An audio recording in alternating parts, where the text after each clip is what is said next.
చింతపండు నవీన్ అలియాస్ తీన్మార్ మల్లన్న అమ్మా ఎమ్మెల్సీ ఎలక్షన్లో ఓడిపోతే అంటే ఆయన ఆశల సౌధం, రాజకీయాల ఆశల సౌధం చాలా ఎత్తున ఉంది. ఎందుకంటే నేను ఒక డిజిటల్ ప్లాట్ఫామ్కి వచ్చినా, నేను ఏలేసినా, నేను ఒక కింగుని, నేను తోపుని అని అనుకుంటున్నాను నేపథ్యం. ఎందుకంటే ఓ జనతా గ్యారేజ్ లాంటిది కూడా ఓ గ్యారేజ్ పెట్టిండు, సంపాదించిండు. ఓకే, రేపు గెలిస్తే ఏంటి, ఓడితే ఏంటి, ఎట్లుంటుంది ఆయన సైకలాజికల్గా? ఏం లేదు, గెలిస్తే ప్రభుత్వంలో ఉన్నత స్థాయిలో ఉన్నటువంటి వాళ్ళతో కూర్చొని వాళ్ళని కూడా అవసరమైతే బ్లాక్మెయిల్ చేసి మనోడు ఏ హోదా కావాలనుకుంటుంటే ఆ హోదాను తీసుకుంటేందుకు ఎన్ని ప్రయత్నాలనే చేస్తాడు. అవసరమైతే అలా ఉన్నటువంటి మంత్రివర్గాన్ని కూడా చీలగొట్టేటువంటి ప్రయత్నం చేస్తాడు. దాంట్లో డౌటే లేదమ్మా. అది మళ్ళీ నాకు చీమ కుట్టినంత పని, అది ఆయన చేయగలుగుతాడు. ఎందుకంటే తెలివి కల్ల దొంగ తెలివి కల్ల దొంగ మల్లన్న చేయగలుగుతాడు. గెలిస్తే ఈ పని చేస్తాడు. గెలవకపోతే మళ్ళీ అదే గొట్టం పట్టుకొని నేను ఇది అది అని చెప్పి తిరుగుతాడు, అంతే. గెలవకుంటే ఒకటి, ఆయన కాంగ్రెస్ పార్టీలో చేరినాక కూడా రేవంత్ రెడ్డిని ఒక మీటింగ్ పోయి రేవంత్ రెడ్డిని నెగిటివ్గా మాట్లాడిన పరిస్థితి చూసినాం కదా. గెలవకుంటే మళ్ళీ ఇదే కాంగ్రెస్ పార్టీ మీద దుమ్మెత్తిపోస్తాడా? అంటే కావలసుకొని నన్ను ఓడగొట్టారు అనేసి వీళ్ళందరి మీద నెగిటివ్ అవుతాడా? అవుతాడమ్మా, అవుతాడు, దాంట్లో డౌట్ లేదు. నువ్వు ఆయన పుసుకుని ఓడిపోయింది అనుకో, ఆ కండువ ఆయన మెడల మీద మళ్ళీ ఉండదు. మీరు చూడరు క్లియర్గా. ఒకవేళ ఉంటే రామనాథ్ సాయి అలా గిట్ట మాట్లాడతారు, మళ్ళీ స్లోరీకి వేయరు వీరే. ఉండదు. పుసుకున్న ఓడిపోయింది అనుకో, ఓడిపోతాడు పక్క. ఓడిపోతే ఆయన భుజాల మీద మాత్రం ఆ కండు ఉండదు. మళ్ళీ అదే క్యూ న్యూసా లేకపోతే ఇంకో న్యూస్ ఏదో ఒక న్యూస్ పెట్టుకొని ఎవరో పొక్కలు ఉండే ఏందని మళ్ళీ ఒక 5 సంవత్సరాలు పైసలు జమ చేసుకునేటువంటి ప్రయత్నం చేస్తాడు. డీమెరిట్స్ అంటే ఆయనకున్న, అంటే గెలవడానికి గల ఆయనకున్న మెరిట్స్ ఏమున్నాయి, ఓడిపోవడానికి ఉన్న మైనస్ ఏముంది, ఆయన కలిసి వచ్చే అంశాలు ఏమున్నాయి, కలిసి రాని అంశాలు ఏమున్నాయి చెప్పండి. ఆయన విషయం చెప్తామా. ఆయన ఓడిపోవడానికి ఆయన తత్వం, ఆయన గుణం, ఆయన ప్రవర్తన, ఇవన్నీ ఆయన ఓటమి కారణం. ఒకవేళ ఆయన గెలవాలి అనుకుంటే అమాయకమైనటువంటి పట్టభద్రులు, మోసపోయినటువంటి పట్టభద్రులు వేస్తే గెలిచే అవకాశం ఉంటుంది. అది కూడా 1%, 99% ఆయన వ్యక్తిగతం, ఆయన చేసినటువంటి ప్రచారం, ఆయన చెప్తున్నటువంటి అబద్ధపు మాటలే ఆయన ఓడగొడతాయి క్లియర్గా. ఒకప్పుడు కాంగ్రెస్ పార్టీని ఏమైతే అన్నాడో అవే మాటలు రివర్స్ అవుతాయి, అంతే. 3 ఉమ్మడి జిల్లాలు కలిపి 30కి ప్లస్ ఉన్నాయి ఎమ్మెల్యేలు కదా, గెలిచినాయి ఆల్మోస్ట్. ఆ ఈక్వేషన్స్ కూడా వేసుకుంటున్నారు కదా. ఆ ఈక్వేషన్స్కి ఈ ఎలక్షన్స్కి నిజంగా సంబంధం ఉంటుందా? అంటే ఏ ఎమ్మెల్యే ఆ ఎమ్మెల్యే సిన్సియర్గా బాధ్యతలు తీసుకుంటే ఉందా? ఈయనకు సిన్సియర్గా బాధ్యతలు.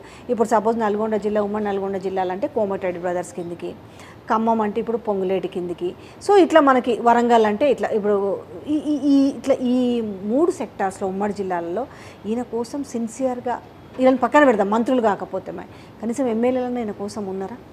ఏమంటారు, మీదిపురం పోయి కక్కేనేమో అన్నట్టు అని ఒక సామెత ఉంటుంది, మొత్తం చెప్పడానికి లేదు. కానీ వీళ్ళు తప్పక ఎమ్మట్టున్నారు, అంతే. ఎవ్వరికి ఇష్టం లేదు ఆడ.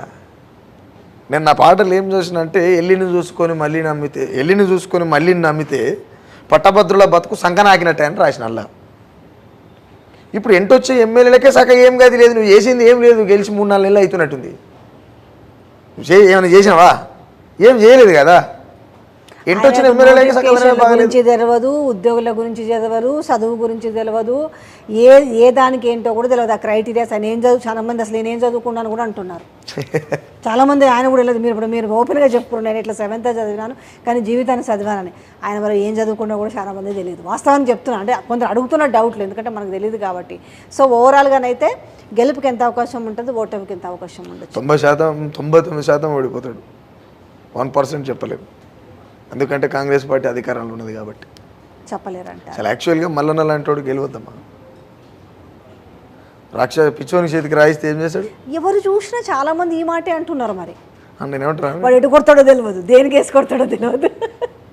ఇప్పుడు పిచ్చోనికి తుపాకి ఇచ్చి నువ్వు ఆయనను కాల్చండి, ఆయన కాల్చా ఇస్తే నువ్వు నిన్నే కాల్స్తాడు ఫస్ట్. తప్పకుండా కరెక్ట్. అది ఎటుంటుందో తెలియదు ఇంకా, అంతే. తీన్మార్ మల్లన్న గెలిస్తే రేపు సీఎం రేవంత్ రెడ్డికి చాలా పెద్ద ముప్పు ఉంది తల్లి, క్లియర్గా చాలా పెద్ద ముప్పు ఉంటుంది. మామూలు ముప్పు ఏమన్నా గ్రానైట్ పిన్ని వీకి చేకి కూర్చొని పెట్టుకున్నట్టుగానే నాకేదో సామెత ఉంది, ఎవడికి వాడు లోపల కత్తులు పెట్టుకొని పని చేస్తున్నట్టుగా ఉంది కదా. సేమ్ అదే ఉంది సినారియో. అంతే అంతే. వాళ్ళ మనసుల నిండా బల్యాలే ఉన్నాయి కాంగ్రెస్ పార్టీలో. ఈయన ఎమ్మడి తిరిగేటోళ్ళకి ఒక్కని కూడా ఇష్టం లేదు. చివరిగా ఓటు వేసే పట్టభద్రులకు ఏం చెప్పాలనుకుంటున్నారు చెప్పండి. నేనేం చెప్పంటానంటున్నంటే, శాసన మండలిలో ఉండేటోళ్ళు అసెంబ్లీని కావచ్చు, ఇక్కడ ఉన్నటువంటి పరిపాలన తీరును కావచ్చు, సక్రమైనటువంటి తొవ్వలు నడిపేటువంటి వ్యక్తులని, అనుభవపూరితమైనటువంటి మేధావుల్ని మాత్రమే శాసన మండలికి పంపాలమ్మా.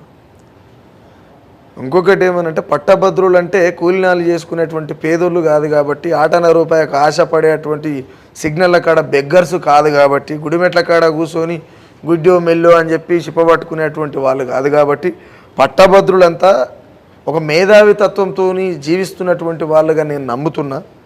ఓ దొంగకేసి మీరు దొంగలయ్యేటువంటి పరిస్థితి అయితే తెచ్చుకోకండి, మీ బతుకులు ఆగం చేస్తాడు క్లియర్గా. దయచేసి పట్టభద్రులు, ఖమ్మం, వరంగల్, నల్లగొండ పట్టభద్రులకు నేను నా మాటకు ఒక చిన్న మాట ఏం చెప్తా అంటే, దొంగలని అసెంబ్లీలకు పంపించినాం, శాసన మండలికి పంపించే అవకాశం, మంచోళ్ళను పంపించేటువంటి అవకాశం వచ్చింది. మంచోళ్ళు ఎవరనేది తెలుసుకోవాల్సినటువంటి అవసరం మీదే. ఎందుకు అని అంటే, అది నేను చెప్పనీకి లేదు, చెప్పడానికి నేను అరుగును కూడా కాదు, భూమి మీద ఎవడుగాడు వీడు మంచోడని చెప్పనీకి. ఎందుకు చెప్తున్నా అంటే, ఏ తెల్లైనా కడుపు తినబెడుతుంది మనకు చేత కాకపోతే, కానీ కడుపులో చెయ్యి నూకి పిసుకదు అన్నం అరిగేటట్టు. కాబట్టి దొంగని చెప్పడం వరకే నా పని. కాబట్టి దొంగన దొరన తెలుసుకోవాల్సినటువంటి అవసరం మీకున్నది. మీ బతుకుని మీరే ఒకవేళ బెగ్గర్స్గా మార్చుకోవాలనుకుంటే వాళ్ళని కొట్టేయి అమ్మా. థ్యాంక్ యూ సో మచ్ అండి. చూద్దాం, చాలామంది ఎందుకంటే మీ కోవలో ఇప్పుడు చాలామంది ముందుకొచ్చి వద్దురా నాయన ఈ పాలన మాకొద్దు టైప్రా, వద్దురా నాయన అని పదే పదే చెప్తున్నారు.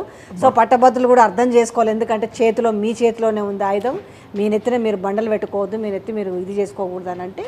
So thank you so much అండి, మీ విలువైన సమయాన్ని మాకు కేటాయించి 4 మంచి మాటలు చెప్పినందుకు థ్యాంక్ యూ సో మచ్.